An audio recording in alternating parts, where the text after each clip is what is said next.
Would you rather own 100% of a little grape or 10 to 30% of a massive watermelon? Welcome to the Nine Doors Down Show, where we discuss anything and everything about commercial real estate and investing. Let's get it. Nine Doors Down. John Lopez. Nine Doors Down. Hi, this is Tony Rose. Nine Doors Down. Hi, this is Anthony Pimentel. Educating, capital raising, networking. Nine doors down. Nine doors down. This is called a show. What up, y'all? Welcome to another edition of the Nine Doors Down Show. This one is pretty special. This is a result of several parties taking action, going to different conferences, and actually taking action to work on an event maybe just a month or two after we first met each other. So Anthony, man, I'm very excited for this episode with this gentleman right here. Oh yeah, man. I think we met at one conference, and the next thing you know, I think after a couple months, we were hanging out in Texas together, got to meet his family or his wife, and got to talk real estate. It's gonna be fun stuff. And it was awesome for him to share a lot of his what he's working on, and I'm glad that we can have him on here. Yes, absolutely. So for our listeners at home, this gentleman, while becoming a short-term rental investment mentor, George Salas, managing partner of Empress Capital, has acquired and launched 50 AirBNB properties within 2.5 years that now generates over $100,000 per month in just rental income. He understands how to quickly create residual income in real estate and loves helping others 3x their cash flow and grow their portfolios by launching uniquely designed and highly profitable short-term rental properties. For everyone at home, for those that are stuck on the 405 in Los Angeles, stuck on the 15 out here in Las Vegas, stuck driving through hail and hurricanes out in Houston and Galveston area, let's introduce and give a warm welcome to our good friend, George Salas.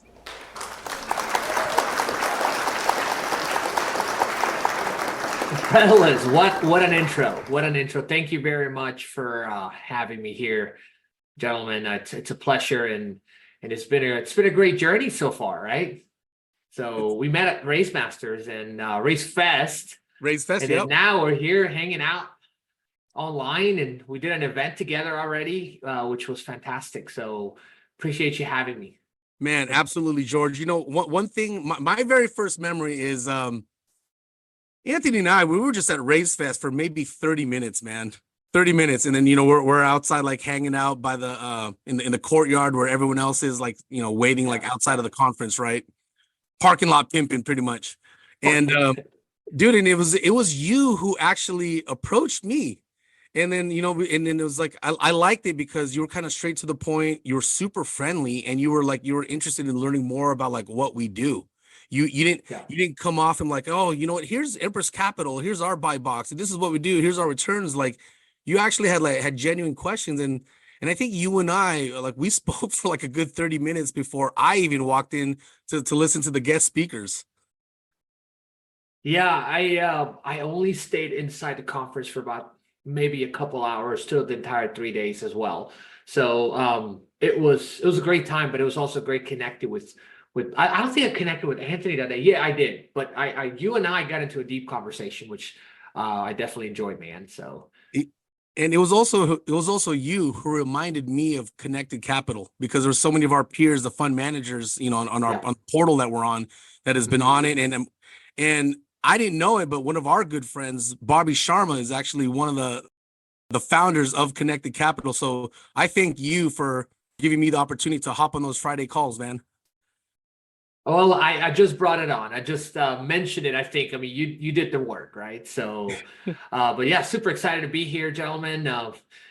So love to share the journey whatever we've been through. So we're ready to go, man. Let's do this. All right, let's do this, man. So the very first question, man, is right off the bat. What was life like for George Salas prior to Empress Capital? I actually, my journey started when I was 6 years old. I come from a third world country, Peru. And at 6, parents were going through a divorce, and we moved over to a smaller town. Mom, my brother and I moved into a 50 to 65,000 person town, and we lived in an adobe house that half of it had collapsed. And for 8 years, we lived in half of a house. We had absolutely no money, so we couldn't even fix the roof. There was a leak, and boom, the whole ceiling came down. So what I remember from those days is that, I just saw my mother struggle to raise us, my brother and I, for many, many years. And when we got the opportunity to move over here, it was like a new world. It was a new opportunity, and I'm very appreciative for life. I'm very appreciative where we are today, right?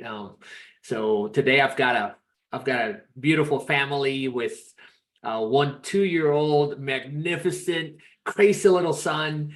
He loves to run around. He's got the energy of me, my dad, mom, all my family's like, man, he has your energy, right? So married, happy, and we run an amazing business. I call it a lifestyle investment business, right? Where we get to travel and visit different areas, stay in our short-term rentals throughout the state, stay at partner short-term rentals and really just enjoy life while we create a business that creates us financial freedom. So, and I get to hang out with fellas like you, just traveling to different conferences, right? And meeting amazing people that are in the same journey, man. So it's been a great one so far. Absolutely. You know what? You said a term that Anthony uses a lot, man. Lifestyle investor. Let's talk about that mindset, man, because I think when people first get into real estate, there's a hunger to get out of the W-2. I need to make some money, right? And then I think the further down you get in your voyage, yeah, the capital is important, but it's not the primary motivator. Could you discuss on how you develop that mentality? Yeah, absolutely. When you're getting started, no matter if you're investing passively or actively, right? And when you're just getting into the world of investing, for most people, it's how do I make some cash flow, right? How do I get my first $5,000 a month, $10,000 a month?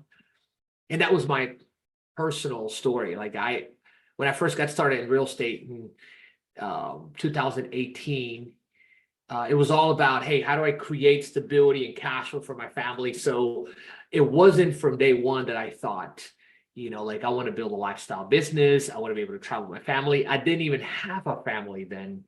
It was all about building and grinding and doing as many deals as I could, right? And today, I like to say, to everybody out there that in order for you to be fulfilled, complete, vibrant, joyful, as you build your business, it's not all about the grind, right?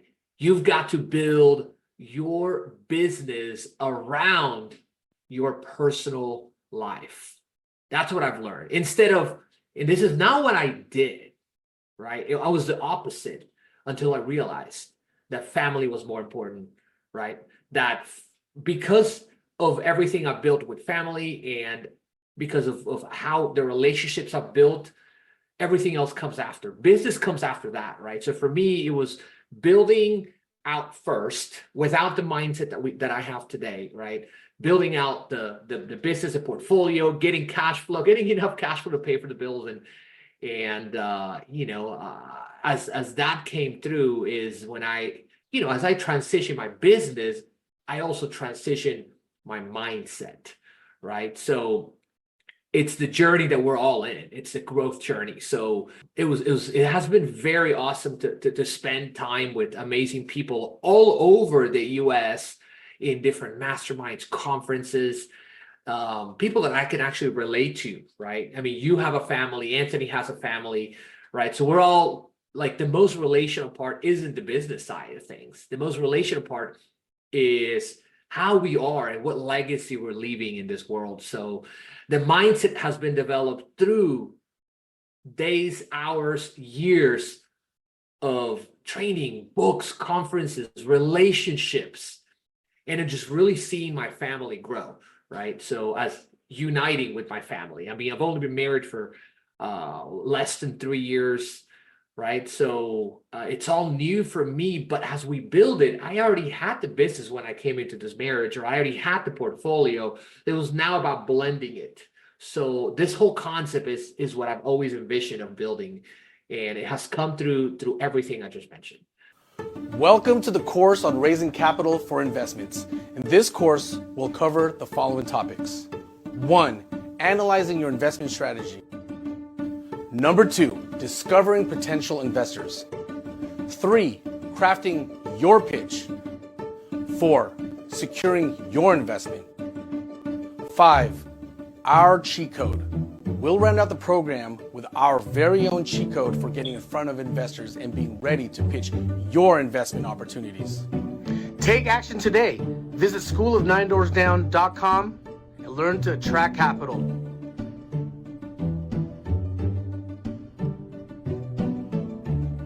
Yeah, man, those are some great points, dude. Like just you talking about lifestyle investor. So my son, he just graduated high school, so a couple weeks ago, and he's going to college. I don't think he's ready to be entrepreneur yet. I don't think he had that mindset.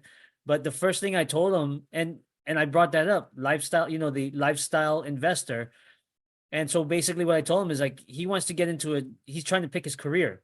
So I was like, you need to pick a career that fits your lifestyle. And, as a family, we travel a lot, and he loves to travel. So I told him, you need to pick a career that's not going to hold you down to a 9 to 5. Pick something that where you can, with hybrid, you can work remote, this and that. So he's getting into, technology, which you pretty much can work anywhere. Anywhere. So I thought you made some great points there. And so basically when you started choosing your, I guess, lifestyle investment, you chose real estate. Were there any other options, and what led you more to real estate as compared to, let's say, opening up a restaurant or, mechanic shop or anything? I love the question, Anthony. So when I first started, I was in hospitality. So from 2007 to 17, I ran a hospitality business. I even ended up opening a venue, investing in 2017 over $300,000 and doing this big ground lease. So I was already in a different world, but the lesson I got in 10 years was that without the ability to build assets that work for you, like real estate, I couldn't have built any type of lifestyle unless I build other assets. Like a business could be an asset, right? But it doesn't appreciate unless you are, increasing obviously the multiple, the EBITDA, and then you sell it. That's appreciation is the sell, but I'm not even talking about that. When people are getting started, it's like, how do I build just a little cash flow, right? Real estate was that avenue that I could figure out that whenever I got 1, 2, 3 properties that provided just some cash flow, if you just got 5, and each one of them gave you $1,000 a month or $1,500 a month, the bills could be paid, right? So that was the original idea. But then as we transitioned into what true lifestyle for me, lifestyle investing is, it's doing whatever I want, whenever I want, without having to be stuck somewhere, right? But in addition to that, how my twist comes around is like, what if you could do travel lifestyle through your own properties and go stay at your own properties when you want and enjoy that without having to pay for hotels or rent your own Airbnb? That's my own twist to it, right? But that mindset is developed when you truly understand more than just 1 or 2 aspects of life, right? Family, mission, impact, vibrancy within yourself, right? Personal development. Like it's just more than, hey, business and just family, right? Because a lot of people don't develop themselves. So when you develop yourself and you add all these different mindsets in different areas of your life, now you're becoming more whole, right? And that mindset starts coming in. I mean, we've all been through that journey, right? So that's just my thought. We're off to a great start here, George. So I want to get into your first real estate investment.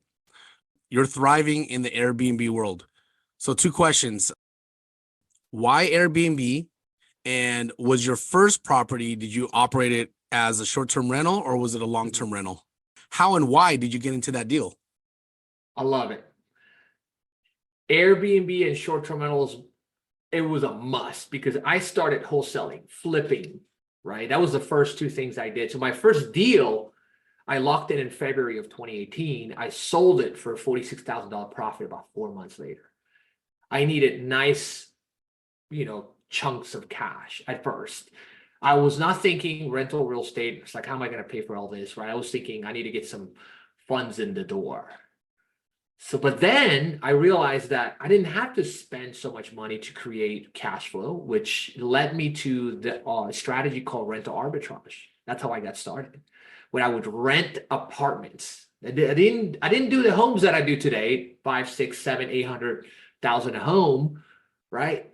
I was renting apartments for $800 to $1,000, and I was 5,000 all in, and that was giving me cash flow. That strategy no longer works because of the saturation of most short-term rental metro markets, right? So, and even vacation rental markets. But that was the reason I needed cash flow in my life. I needed to be able to pay the bills.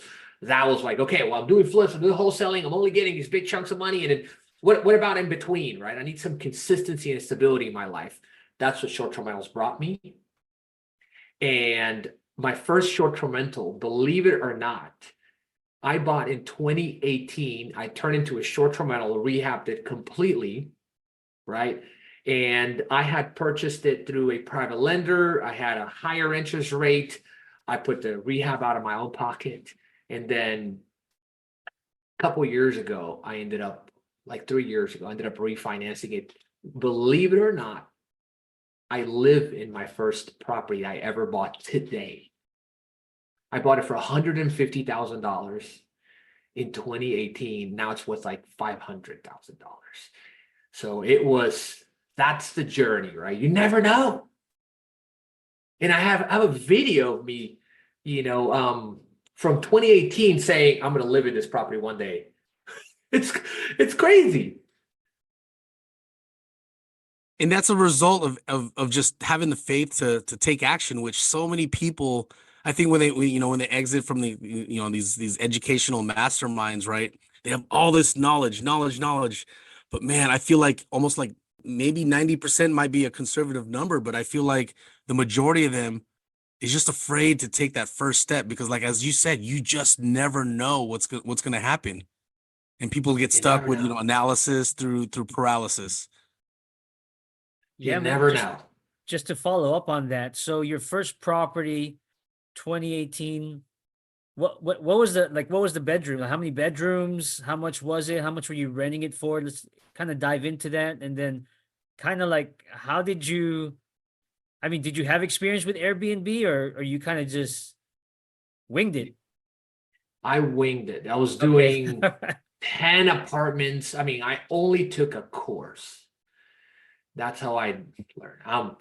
In real estate, you've got to take some action, right? So this was the least risk, the most risk averse, the least expensive strategy to launch it. This house was the first rental single family that I purchased, right?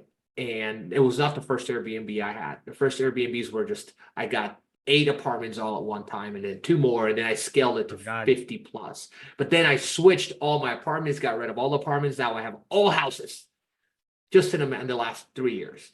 Were they all like one bed, one bath, two? Like what? Yeah. What was smaller. Like, I guess my question is like, what were people looking for Airbnbs? Were like 1 bedroom's good, 2 bedrooms? Yeah. Back then in 2019, 1 bedrooms were nice, right? Yeah. There were very good locations, 1 bed, 1 bath. You were renting for $800 and you would get $2,000 in rent. But today we buy properties mostly through creative finance. We add tons of amenities to them. And every project I do has to, at least for us, bring in, it's an average of $500,000 a house. Compared to then, renting an apartment, all in $5K. Today, we're spending all in anywhere between 80 to 100,000 on the low end to buy and do and execute one project, up to 250,000 a house. But these properties bring 100 to 175,000. Like our best property brings 180 per year, one house. So big transition.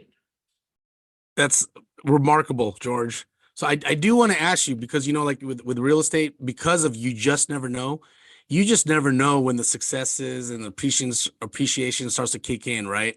But also you never know when you get your teeth kicked in. So do you have any stories, whether it's recently or like in the past few years, where you got your teeth kicked in, you scrambled, but you solved it and you moved on, and you were still able to keep the asset, the cash flowing asset? Yeah. Great question. I mean, you guys already know when you're out there grinding, it's not all wins. 100%. I've lost money on my two out of the first 5 flips I did. They were complete full rehabs. Then back in 2019, right before COVID, I had 50 doors and over 40 of them were apartments. When COVID hit, all my properties within 1 mile radius, right, ghost down. I was underwater for a couple months. Now I got not just my teeth, I got my entire face smashed, you know, so that everybody did. But you learn, you take those lessons. It was an operational lesson. It was a risk lesson. It was a strategy lesson. So I went diversified, created more value when I was creating, because these little apartments, you couldn't create any value from there. They were just temporary accommodations, right? Rental was temporary. You lease a property for a couple of years. When you're buying an asset, that's for a long time, 5, 6, 7, 8, 10 years. So we made that transition, just like you guys will make a transition. I'm sure you had your transitions during COVID, right? And if you're listening out there and you went through any type of trouble within your career, or you're going through something right now, right? One of the strategies I've learned is pivot. Pivot, pivot, pivot. That's how you continue to grow a business. If you find yourself into trouble, pivot. I am a very resourceful person, right? And if you, before you can be and use resources, you have to be resourceful. Because most people have excuses. They say, I can't do this, or I don't have enough money, or I don't trust this operator, or the numbers don't think I pan out. But you've got to figure out how to get those resourcefulness, right? That resourcefulness from within you, and find a way. That's what I did. Or overcoming it, man. Just saying that those 2 P's, positivity and persistence, that's what takes an investor to learn. You know, they become better over time. So I thank you for sharing that. So George, with the short-term rental markets, you know, ironically, when me and Tony first moved out to Las Vegas, Tony, myself, and Anthony, we actually arbitraged 2 single-family homes out here in Las Vegas for a year. It was a great learning experience, great opportunity.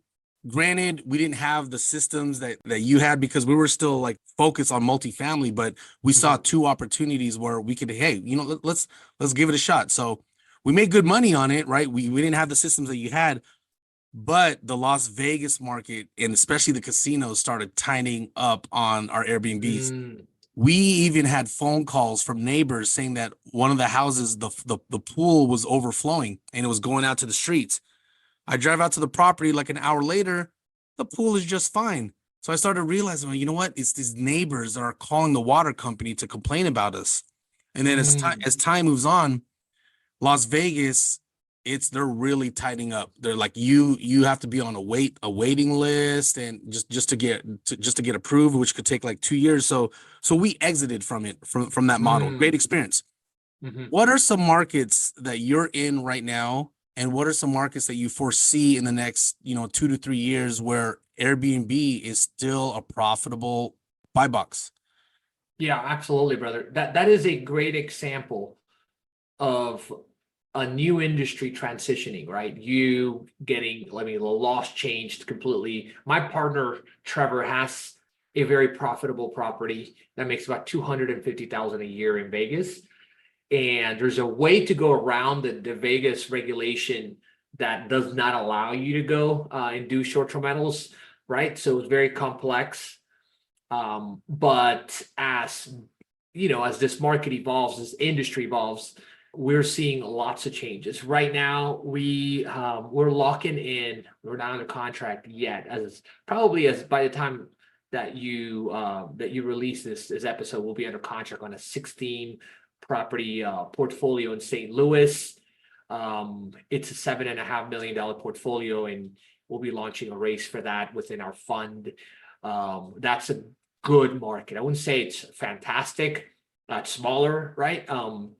We love mountain markets. So if you could find a regional market, right? I'm not going to specifically say, tell you 20 of them, but I'll tell you a couple. How about Texas Hill Country markets, right? South Padre Island, we're looking into, right? These are slow growth, recession resistant markets, because when you buy in these markets, the demand is growing faster than the supply.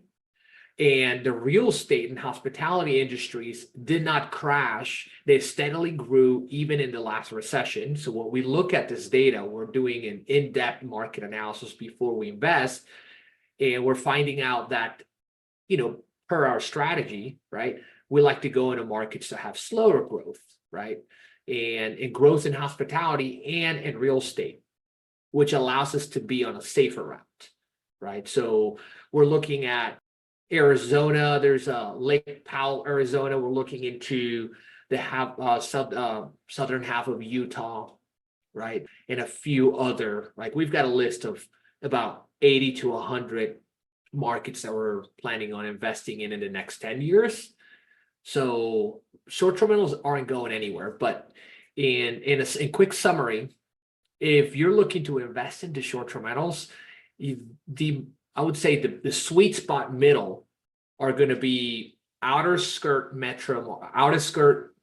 urban, so outside of your metro, right? So urban and suburban, and regional markets. A regional market would be a drivable vacation rental. A national market would be Hawaii, Aspen, Colorado. You got to fly there. So we're looking for the sweet spot. Regional vacation rental markets where you could drive. Real estate prices are still low enough, as well as supply isn't growing as fast. So you're in between, you're actually winning, right? Not all of them. So, and then you have your demand growing at a faster pace in the markets we're looking at a faster pace than your supply, which creates that imbalance, right? And now there's a history of that for over 5 years. Then we know that unless something crazy happens in that market, whether it's the regulations, they open up, most of those markets already have regulations in place. So you don't have crazy oversupply being built, right? Or being released. So those are some of the nuances about short-term rentals. I would not invest in Vegas unless we were able to, it's a great market though. People are killing it over there, right? If you've got a permit over there, it's a great market to do short-term rentals, because you've got 1/3 of the number of listings there Vegas used to have over there, right? So everybody that has a property there that's listed as a short-term rental is killing it because of the imbalance and demand being so much higher than the availability of supply. Yeah, that's exactly. We tried that out. It just wasn't our business model. It's something like we wanted to do. It's pretty much, it was hospitality. It's like running a hotel in a way. But I want to dig deep a little bit on what you're talking about. You're working on the 16 property portfolio. Are these all single family portfolios? Could they be multifamily Airbnbs? And also, are they within the same vicinity, or how would you manage kind of the logistics of, as you turn over each property after each tenant leaves? Yeah, absolutely, brother. So to acquire a portfolio like this, right? This particular portfolio has a sixplex, has 4 townhomes, a sixplex, duplex or triplex, and then the rest are seeing 8, 9 homes. So plus there's 16 buildings, so it's more than 16 units, right? So 16 buildings. One unit is a sixplex. Okay, and there's 4 townhomes, which count as 4 separate units, right? So Got 4 it. separate Okay. deals, 4 separate purchases. They're all next to each other though, and then there's a bunch of single family homes. So as we take down this portfolio, we would, I mean, other than acquiring contracting the portfolio, we're essentially buying a business, right? So this, the portfolio is already most of it is already operating. So we're underwriting right now, and we basically are we've got a handshake deal already with the seller. Okay, we're in underwriting. As long as all underwriting goes through, it's already done. Actually, I've got to review it in my email, right? And I've got to do my own side of the underwriting. My partner did the first round. We would take on the properties. Half of them are already going to be staged, but if they weren't, we would come in there, drop our crews to do the amenity additions, right? The staging, design, and physical launch over the next 3 to 4 months after we close, right? So they were not, but some of them are already going to come in rent ready with staging. We just need to come in there and tweak the performance, because the reason why, like one of the reasons why somebody would sell a portfolio like this is either they don't want to manage it, they want to pull out the equity, right? Or they're just tired of it, right? So and in particular, there's a combination of the 3 for this particular seller, and they don't have the infrastructure manager, just like you guys didn't have it. So we're going to come in, drop our teams in there to be able to launch it and then list them. And as that's happening after closing, right, we're going to build the cleaning and maintenance teams. Everything else is managed from the headquarters, right? So you can manage it virtually from anywhere. You don't have to have on the ground, boots on the ground, other than number 1, your cleaning team, your maintenance person, and then an asset manager to oversee the rest. So that's our process. And then we launch it. All these properties are the lowest revenue is $95,000 for the townhomes, right? So it's a larger, it's going to be a profitable portfolio, and there is a built-in really cool tax credit in the in the front end, right? So we're super excited about it, and yeah, we're gonna crush it there. So you're scaling, George. Yeah. Like your actions presents new opportunities over time, right? And when we met you, it was at a capital raising event. Shout out to Hunter Thompson and Raise Fest. Yeah, you're now attacking that 16 property portfolio, and you've mentioned a fund. Tell us why you're transitioning to utilizing a fund to gobble up your assets. Yeah, absolutely. Well, number 1 is long-term scalability, right? That's number 1, particularly. Number 2 is higher impact, because if you do single deals, I mean, we personally own almost $10 million in assets. But I mean, that's like years of putting in, buying one property at a time. The one property at a time model works, right, when you're getting started. But if you really want to scale and create true wealth, creating some type of, I mean, you guys do syndicates and funds, right? So gobbling up a structure that allows for additional skills to come in, right? Such as having a higher end team with an asset manager. We're operators, so our team consists of acquisitions, right, structure and asset management and property management, and partnering up with people like Empress Capital. You can only do that if you're doing a syndication or a fund. You can't do that if you do single portfolio JVs. I mean, you could, but then you're going to have to, it's a logistical nightmare. So we've got a big vision as a company, right?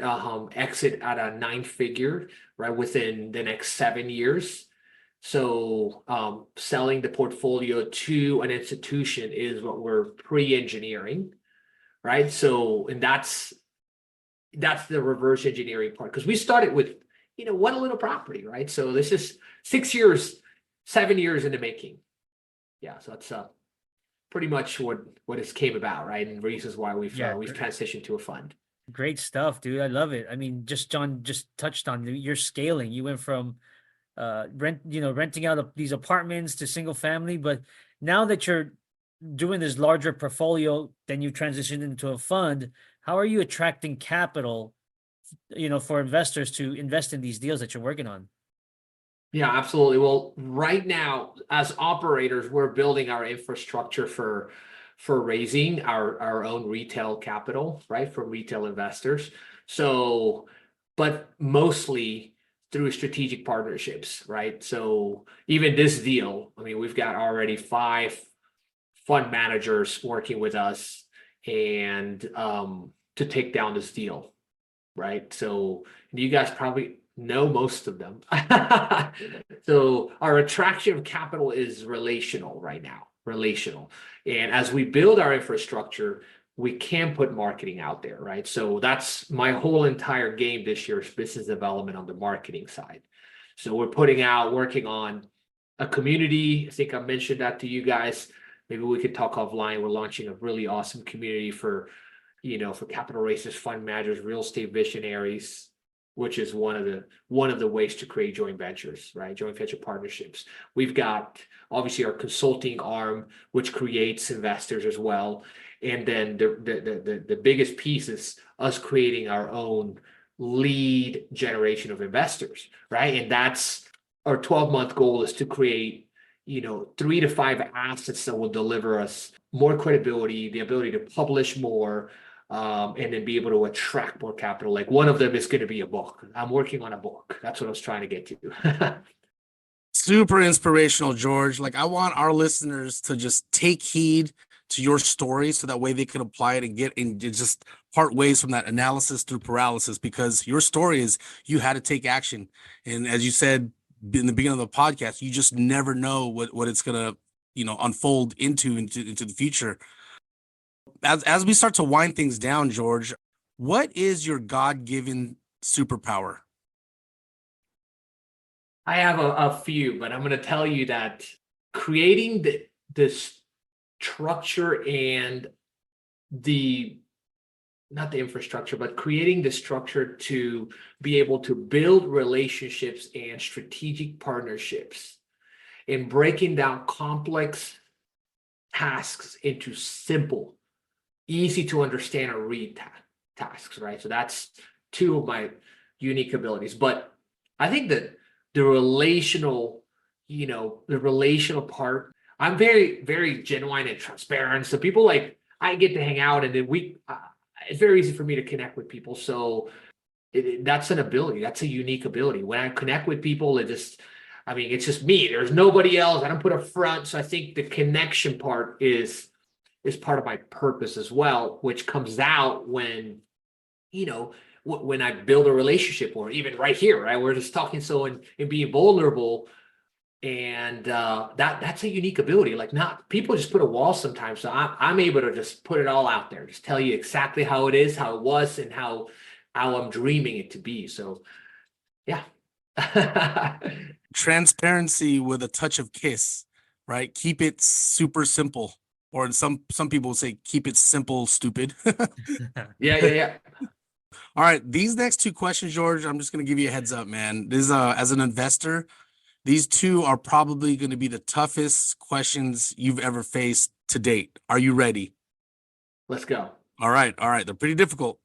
So the very first one is, you're stuck on an island, man. You have no family, no friends, no business partners, no investors around you. However, you are able to bring your smartphone. There's no data, no internet. You can't go on social media. You can't even text and make phone calls, right? However, you are able to load up one musical artist or one album from an artist that you could listen to over and over again until you get rescued. What is that artist or that album that you could listen to 24/7? Does that include courses? You know what? If it's audio and from one I guess instructor, yeah, toss it Yeah. in. I would load up the actual app called Growth Day. Does that count? Growth Day. It's the You have no data though. no data. Darn, I thought you said you load it up. Okay. Yeah, well, you have to save the MP3 file on your phone. This is why it's difficult. Yeah. You got me there, man. I would probably load up this book called the Motivation Manifesto by Brandon Bichar. Right? So yeah, or any of his books. He's got so many books, and to me, that's my guy from Florida up, right? He's I've been following him, and he's taught me everything I know about personal development, and I would just continue to work on myself, because if I was stuck in that island, I could do one thing and bring one thing out of this entire album would be hope and faith. And that's what it would give me.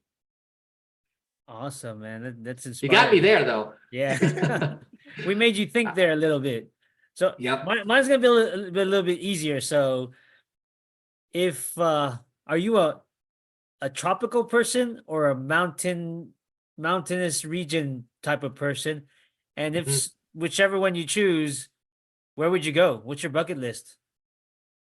Man, great question, brother. I was born and raised in the Amazon Valley, right? This small town, Tarapoto is the name. I mean, you wouldn't have heard of it, but it's in the Amazon side of Peru. And I grew up basically on a mountain. Like, that's where the city is. So